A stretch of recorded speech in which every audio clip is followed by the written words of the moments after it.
नमस्कार दोस्तों, पूर्वांचल आईएएस के प्लेटफॉर्म पर आप सभी का स्वागत है। ये हमारा करंट अफेयर्स कोर्स और यूपीएससी प्रीलिम्स का मेंस का कंप्लीट करंट अफेयर्स फॉर 2021 हम डिस्कस कर रहे हैं as part of this session. फरवरी 2021 के वीक 4 के GS2 के जो करंट अफेयर्स हैं उस पर हम चर्चा कर रहे हैं in this session. So let us have a look at the topics. तो first topic is nurturing neighbourhoods challenge, जिसके बारे में हम चर्चा करेंगे। Status of WASH in healthcare facilities in India. India-Maldives relations go electric campaign, scheme of fund for regeneration of traditional industries, जिसे स्फूर्ति भी कहा जाता है। इंडिया मॉरिशस बायलैटरल रिलेशंस, इस पर हम चर्चा करेंगे in this session. So let us begin with the first topic, that is nurturing neighborhoods challenge, जो ये recently न्यूज में था because ministry of housing and urban affairs ने announce the names of 25 cities. तो 25 सिटीज के names announce किए हैं selected for the nurturing neighbourhood challenge under the smart cities mission. तो ये challenge under smart cities mission जो है किया जा रहा है एंड इसमें some 25 cities are selected and these are selected by the Ministry of Housing and Urban Affairs. Okay, तो ये है क्या चैलेंज और स्मार्ट सिटीज मिशन के बारे में भी हम चर्चा करेंगे। So ये challenge है, it is a 3-year initiative that aims to work with these Indian cities and their partners to pilot and scale ways to improve public spaces, improve mobility, neighborhood planning, access to early childhood services and amenities, and data management across city agencies. Okay, तो एक 3-year initiative है जिसका aim है Indian cities and their partners to pilot and scale ways to improve public spaces. तो ये cities में जो public spaces है, पार्क्स हो गए एंड वेरियस अदर प्लेसेस है, मेट्रोस, बस स्टैंड्स हो गए, ये सब को इम्प्रूव करना, मोबिलिटी इम्प्रूव करना, यानी कि जो ट्रैफिक जाम ये वो और कई सारे वेज में जिस तरह से ट्रांसपोर्टेशन होता है उस फैसिलिटीज को इम्प्रूव करना, नेबरहुड प्लानिंग करना, access to early childhood services and amenities को एक्सेस बढ़ाना सो दैट इन्फेंट मोर्टेलिटी वगैरह कम हो, data management across city agencies, ये सब जो है इनिशिएटिव्स लिए जाएंगे as part of this nurturing neighbourhoods challenge. तो इस चैलेंज के बारे में और डिस्कस करें तो it aims to propagate an early childhood centric approach among Indian cities. तो अर्ली चाइल्डहुड सेंट्रिक अप्रोच यानी कि जो early childhood care and education है उसको बढ़ाने से रिलेटेड हमारे नेशनल एजुकेशन पॉलिसी 2020 का जो था उसमें दिया गया था एंड उस चीज को literally along the states, along the cities जो है इंफ्रास्ट्रक्चर एंड फैसिलिटीज वहां पर पैदा करने से रिलेटेड ये काम किया जा रहा है। तो ministry of housing and urban affairs, Bernard van Leer foundation and world resources institute of India, इनके द्वारा ये किया जा रहा है। Selected cities based on their proposal readiness and commitment will receive technical support मिलेगा उनको, कैपेसिटी बिल्डिंग होगा उनका to develop pilot and scale solutions, तो develop solutions, pilot solutions and scale solutions that enhance the quality of life of young children. Young children के quality of life को improve करने से related जो initiatives लेने हैं वो सब लिया जाएगा एज पार्ट ऑफ दिस। तो urban design and city planning play a crucial role in shaping the early years 0 to 5 years of a child's life जो है उसको अर्बन डिजाइन और वहाँ का पूरा जो है इंफ्रास्ट्रक्चर डेवलप करके ये किया जाएगा।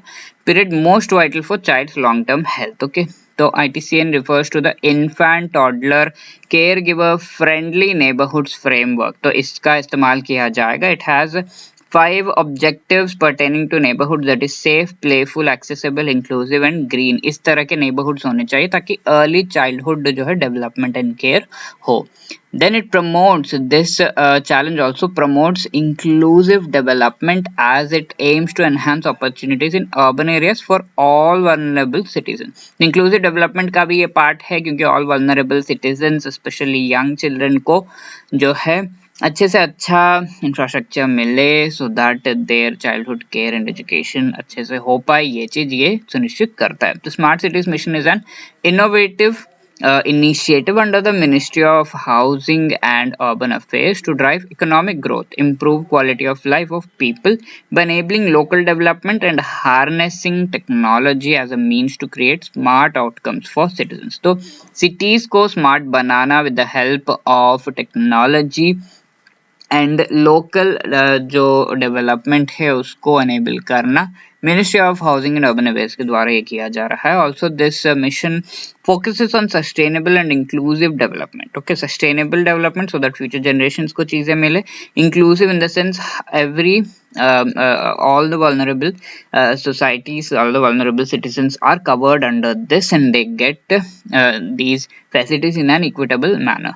Replicable model which will act like a lighthouse to other aspiring cities. Okay, so the next topic is status of WASH in healthcare facilities in India. Recent research from Center for Disease Dynamics Economics and Policy जो USA का है, इनके द्वारा एक research किया गया है। इसमें एस्टिमेट किया गया है कि cost of ensuring wash and taking related steps for infection prevention and control for 1 year in healthcare facilities across India जो है उससे रिलेटेड जो कॉस्ट होगा वो इंश्योर उसको जो है एस्टिमेट किया गया है। वॉश is related to sanitation activities, sanitation and health related activities को जो है वॉश का नाम दिया गया है। एंड ये जो है इस सैनिटेशन एंड हेल्थ केयर को और भी बढ़ाने से रिलेटेड जो है जो एफर्ट्स लगाने पड़ेंगे उसका एस्टिमेशन ऑफ द कॉस्ट इनके द्वारा लाया गया है। And CDDEP aims to use research to support better decision making in health policy. So study के हिसाब से एक joint global baseline report by WHO and UNICEF, तो इसको सपोर्ट करते हुए कई सारी स्टडीज की गई हैं, जैसे कि 2019 का एक global baseline report WHO UNICEF का जॉइंट रिपोर्ट है। It pointed out that globally 1 in 4 healthcare facilities lacked basic water servicing and 1 in 5 had no sanitation service and 42% had no hygiene facilities at point of care. Okay, तो hygiene facilities, water service, sanitation proper जो है at the points of care यानी कि hospitals clinics वगैरह में ये नहीं है, ऑल्सो एट होम्स भी प्रॉपरली नहीं है and that has created major issues. तो 2012 की WHO की रिपोर्ट अगर देखें तो it has calculated that for every dollar invested in sanitation there was $5.50 to be gained in lower health cost, more productivity and fewer premature deaths। $1 spend करने से $5.50 जो है वो in the form of lower health cost बच रहा है। WHO document on wash in healthcare facilities points out that 8,27,000 people in low and middle income countries die as a result of inadequate water, sanitation and hygiene care. Okay, तो water, sanitation and hygiene को मिलाकर जो है wash बना हुआ है and water, sanitation and hygiene care सही तरीके से जो नहीं मिलता है तो 8,27,000 people on an estimate die in low and middle income countries, इस तरह से जो है कहा जा रहा है। Also death of 2,97,000 children under 5 years can be prevented each year if better wash could be provided, इस तरह से कहा जा रहा है। So improving wash across the public healthcare facilities in India and maintaining this for a year, इसके लिए 2,567 crores of rupees जो है वो लगेगा, इस तरह से स्टडी के द्वारा जो है अप्रोक्सीमेटली ये असेस किया गया है। In capital cost and rupees 2,095 crores in recurrent expenses. तो कैपिटल कॉस्ट यानी कि इंफ्रास्ट्रक्चर वगैरह बनाने से रिलेटेड कॉस्ट इतना 2,567 crores रुपीस लगेगा, वाइल रिकरिंग एक्सपेंसेस जो उनको चलाने से रिलेटेड जो एक्सपेंसेस है वो 2,095 crores, तो कुल मिलाकर अराउंड 4,500 crores का जो है लागत लगेगा so as to maintain this wash जो facilities in this area. So Inadequacies in proving wash and also lack of infection prevention and control leads to healthcare associated infections, pathogens, कई सारे bacteria वगैरह and bacteria जो हैं antibiotics के खिलाफ resistance भी develop कर रहे हैं. Central line associated blood stream infections, catheter associated urinary tract infections वगैरह जो है हो सकता है.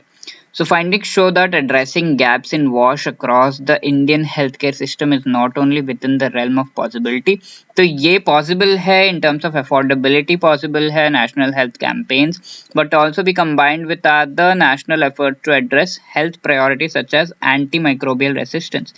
तो antimicrobial resistance को भी control किया जा सकता है. Intersection between WASH, infection prevention, control and antimicrobial resistance के intersection को जो है यूनिक तरीके से लिवरेज करते हुए इस से रिलेटेड जो भी एफर्ट्स डालने हैं वो करना चाहिए, इस तरह से कहा जा रहा है. So the next topic is India Maldives relations. Recently India and Maldives जो है they have signed a defence line of agreement, line of credit agreement worth $50 million. $50 million का लाइन ऑफ क्रेडिट जो है इससे related agreement India and Maldives के बीच में हुआ है. Agreement was signed during the visit by the external affairs minister of India to Maldives. Okay, तो इस वजह से India Maldives relations recently news में था. इसके हाइलाइट्स अगर हम देखें तो defence line of credit was signed pursuant to the request by the government of Maldives in April 2013. तो अप्रैल 2013 में रिक्वेस्ट करने पे 2021 में जाकर ये लाइन ऑफ क्रेडिट डिफेंस का जो है उससे रिलेटेड साइन किया गया है. For India support and cooperation in enhancing capability of Maldives Defense Forces in maritime surveillance and subsequent requests in October 2015 and March 2016. तो मालदीवियन जो डिफेंस फोर्सेस हैं उनके मेरीटाइम सर्वेलेंस एक्सेट्रा को और भी बेटर करने से रिलेटेड कार्य इसके द्वारा किया जाएगा. It is important because India and Maldive strategic interest lie करते हैं, because China's increasing footprint in the Indian Ocean region, इसको कम करने की जरूरत है. ये also dockyard will be developed at the Uthuru Thila Falhu naval base with Indian assistance से ये डेवलप किया जाएगा. माले से ये जो है नॉर्थ वेस्ट में few miles away है. This will strengthen the Maldivian defense capabilities, इस तरह से कहा जा रहा है. Agreement is a part of the Defense Action Plan signed in 2016 by then Maldivian President Abdullah Yameen Abdul Gayoom during a visit to India. तो 2016 का जो ये agreement था with respect to the dockyard, ये इसका ये part है, right? So bilateral relations की और हम बात करें तो indicating deepening security cooperation, agreement to develop support and maintain Maldives national defence force coast guard harbour at Sifavaru was also signed. तो मालदीव का national defence force coast guard harbour जो है सिफावारू पे उसको डेवलप इंडिया के द्वारा किया जाएगा. Agree to convene the first meeting of the joint working group on counter terrorism, countering violent extremism, de radicalisation at the earliest. इसको जो है करने के लिए जॉइंट वर्किंग ग्रुप इंडिया और मालदीव्स के बीच में बनेगा. Discussed collaboration at multilateral bodies like the General Assembly and Security Council of the United Nations Organisation. Maldivian side assured India of it support for permanent membership of India. Okay, तो जिस तरह से India permanent membership के लिए United Nations reforms के जो है efforts डाल रहा है उसमें Maldives will be helping. India has also extended support for the candidature of the Maldives for the presidency of 76th session of general assembly. 76th session of general assembly का presidency Maldives को मिलना चाहिए, इसके लिए India has supported. Okay, next topic है go electric campaign. Central government ने ये launch किया है to spread awareness on the benefits of e mobility and electric vehicle charging infrastructure as well as electric cooking in India. Electric cooking, electric vehicle, e mobility, ये सब का awareness बढ़ाने के लिए go electric campaign Indian government के द्वारा start किया गया है. It aims to push the country towards 100% e-mobility and clean and safe e-cooking. Okay, electric mobility, electric cooking के तरफ जो है इंडियंस को अट्रैक्ट करने के लिए ये किया गया है. तो इस कैंपेन के एम्स है to create awareness at pan India level, reduce import dependence of the country. तो import dependence of the country उसको भी रिड्यूस करना है. इम्पोर्ट जो है ऑयल्स का, गैस का जो होता है वो भी रिड्यूस होगा if we go electric. To move ahead on the path of low carbon economy, also environmental point of view से climate change को reverse करने के लिए ये एक important step है. Bureau of Energy Efficiency under the aegis of the Ministry of Power has mandated to undertake an awareness drive for promoting public charging, e-mobility and its ecosystem. तो ये चीज जो है Bureau of Energy Efficiency के द्वारा under the aegis of ministry of power ये mandate किया गया है to undertake an awareness drive for promoting public charging. तो ये अवेयरनेस ड्राइव को प्रमोट किया जाना है by BEE. E-mobility moves away from existing carbon emitting fossil fuels to using energy from electric power sources, national grid through external charging capability. Okay, तो electricity का use करते हुए ये जो है vehicles चलेंगे as part of e-mobility. And currently India is using 94 million tons of oil and petroleum products for transportation only, which is expected to double by 2030. तो इतना जो है हम यूज कर रहे हैं एंड वो हमारे import bill पर भी बहुत असर डाल रहा है. And it encompasses the use of fully electric, conventional, hybrid, hydrogen fueled vehicles. Government of India has undertaken multiple initiatives. और कुछ initiatives के अगर हम नाम देखें तो faster adoption and manufacture of hybrid and electric vehicles. FAME India scheme ये एक है. Electric fuel is major alternative for fossil fuels as we know compared to conventional fuels. Electric fuel low cost होता है. Electrification of public transport भी किया जा रहा है. 10,000 electric vehicles दिल्ली में जो है लाए जा रहे हैं.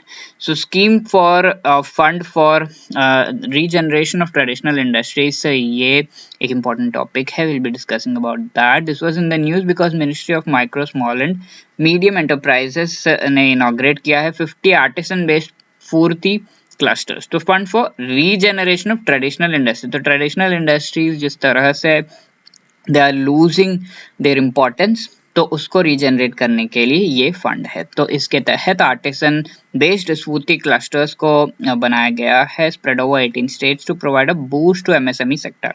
तो इसका यूज करके MSME सेक्टर में ये आर्टिसंस के जो प्रोडक्ट्स हैं उनको और भी लिवरेज करने की कोशिश की गई है by the ministry of MSME. तो मिनिस्ट्री ऑफ MSME इम्प्लीमेंट कर रहा है scheme for this SFURTI scheme with a view to organise traditional industries and artisans into clusters में ऑर्गेनाइज करके प्रीवियसली इंडिविजुअली करते थे तो ट्रेडिशनल इंडस्ट्रीज को लॉस भी कई बार होता था.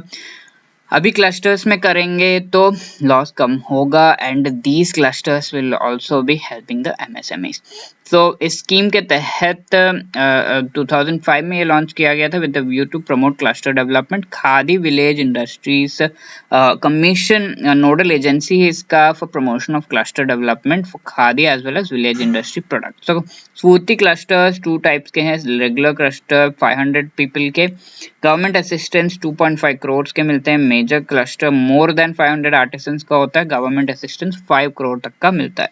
And as per this scheme ministry supports interventions including setting up of infrastructure through common facility centers. तो इंफ्रास्ट्रक्चर का सेटअप करना through common facility centres and design intervention, improved packaging, improved skills, capacity development, ये सब support किया जाता है. Besides it also focuses on strengthening cluster governance system. तो clusters में होंगे तो गवर्नेंस सिस्टम एंड उसका एक हेड वगैरह होगा तो that will also improve their skills. It is done through building innovative and traditional skills, improve technologies, advanced processes, all of that. Okay, तो that was about the Spurti initiative or the scheme. Next है India Mauritius bilateral relations. Union Cabinet ने recently sign किया है Comprehensive Economic Cooperation cooperation and partnership agreement between India and Mauritius. तो India and Mauritius के बीच का ये जो है CECPA comprehensive economic cooperation partnership agreement sign किया गया। So that is something really great. First trade agreement sign by India with a country in Africa ये होगा। तो it is a kind of free trade pact. CECPA क्या होता है? Free trade pact होता है। It aims to provide an institutional mechanism to encourage and improve trade. Trade agreement is an agreement in which two or more countries agree to provide preferential trade terms. तो जो tariffs है वो कम करते हैं एक दूसरे के लिए एंड इस तरह से इस एग्रीमेंट के तहत ट्रेड किया जाता है ऑन दीज स्पेसिफिक जो आइटम्स हैं उन पर। तो limited agreement that will cover only select sectors को कवर करेगा। Trade in goods, rule of origin, trade in services, technical barriers to trade ये सब कम किया जाएगा। 300 domestic goods from agriculture, textiles, electronics and other sectors जो है market access मिल रहा है concessional customs duties in Mauritius. Mauritius में इंडियन इनको मार्केट एक्सेस मिल रहा है। And Indian service providers will have access to around 115 subsectors from the 11 broad service sectors. So service sectors में भी market access मिल रहा है as part of this. India and Mauritius have also agreed to negotiate an automatic trigger safeguard mechanism.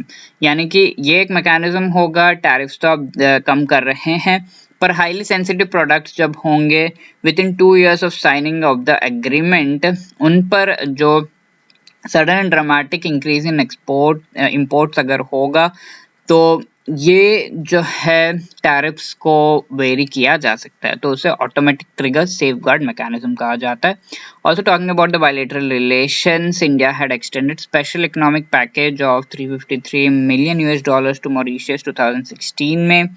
Mauritius supreme court building project को भी India ने support किया, jointly inaugurate किया गया था 2020 में। ये India and Mauritius have jointly inaugurated phase 1 of metro express project and 100 bed state of art ENT hospital project in Mauritius, right? So Mauritius second top source of FDI into India रहा 2019-20 में and Mauritius would get a Dornier aircraft advanced light helicopter Dhruv on lease which would build its maritime security capability. तो ये सारे India help कर रहा है। To discussed Chagos जो आर्चिपेलागोस dispute है उसको भी डिस्कस किया गया है, right. So this was about the GS2 topics. Previous session में हमने क्वेश्चंस देखे थे। करप्शन परसेप्शन इंडेक्स 2020 जो है ये रिलीज की गई है by the transparency international. C is the correct answer. Munich security conference annual conference है इंटरनेशनल सिक्योरिटी पॉलिसी पर, म्यूनिक 1963 से हो रहा है, which is correct. Real world expression of west होगा transatlantic alliance, which is also correct. So C1 and 2 is the correct answer। Quad से related ये question है।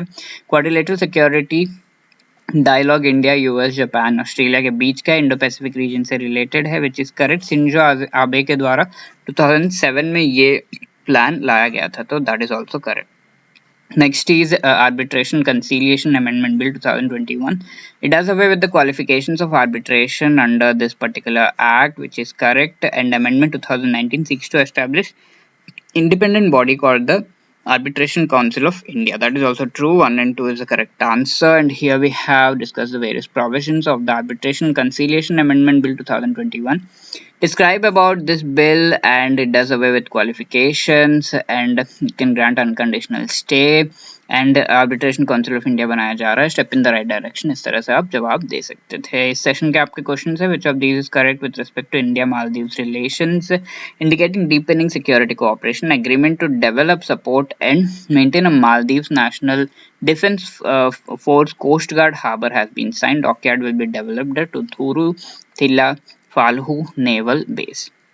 Next, Go Electric Campaign Bureau of Energy Efficiency under the aegis of Ministry of Power कर रही है ये। It encompasses the use of fully electric conventional hybrid, plug-in hybrid as well as hydrogen fuel vehicles.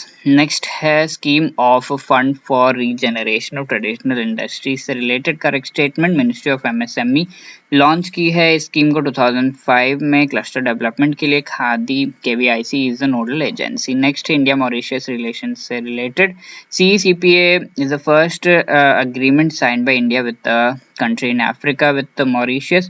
Mauritius is the second top source of foreign direct investment into India in 2019-20. ABCID जो भी आपको सही लगता है mark करिए. And mains practice question, describe the importance of WASH initiatives worldwide. Describe about India Maldives relations in the backdrop of India trying to increase its footprint in the Indian Ocean. Describe about India Mauritius relations. Thank you, all the best, and for any other query you can contact us on this number.